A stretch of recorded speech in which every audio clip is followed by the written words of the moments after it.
Eu acho que o começo, Josias, é combinar duas coisas muito difíceis, que é a punição, por um lado, aos crimes, à indisciplina, e, por outro lado, o esforço de pacificação do país. Você sabe que governo não pode ser parte do problema. Governo tem que ser parte da solução. Governo que é parte do problema não vai muito longe. Governo é eleito para ser parte da solução dos problemas e não ele próprio se transformar num problema. Então, o governo, primeiro, vai ter que fazer um esforço para recuperar essa confiança e essa segurança entre as duas instituições. Parte do PT não pode olhar para as Forças Armadas achando que elas estão preparando um golpe para amanhã, como ficaram repetindo nos últimos 4 anos, e eu tive que polemizar muitas vezes com eles. E as Forças Armadas não podem olhar para um governo de inclinação de esquerda como se vivêssemos em 69 ou 70, em 68. Não pode haver isso. Não, temos que sepultar a agenda da Guerra Fria. Essa agenda tem que ficar para trás, mesmo porque o presidente Lula já governou 2 vezes o país e teve uma relação tranquila com as Forças Armadas. Aliás, é elogiado o desempenho dos 2 governos dele em relação com as Forças Armadas, orçamento, reequipamento. Mesmo a presidente Dilma teve uma relação tranquila com as Forças Armadas, atendia as reivindicações.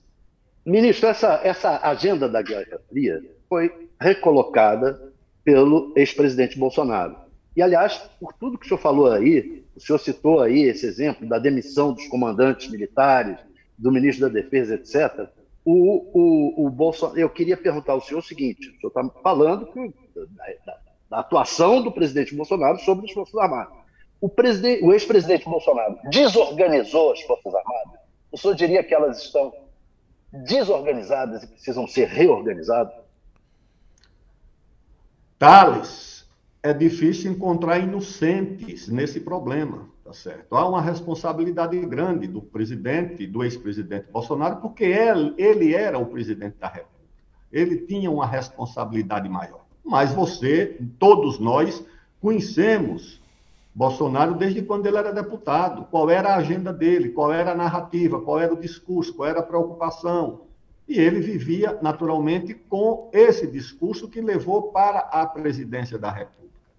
O problema é que, além da presença dele e da responsabilidade dele, também houve quem retroalimentasse esse discurso com a ideia de que as Forças Armadas estavam, de fato, preparando um golpe e que o presidente Bolsonaro daria um golpe com apoio das Forças Armadas.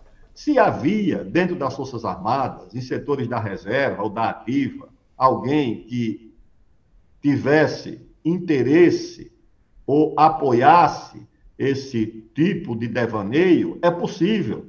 Agora, nós sabemos que as Forças Armadas não vivem apenas dos seus integrantes. Instituições como Forças Armadas vivem também da sua memória, da sua história.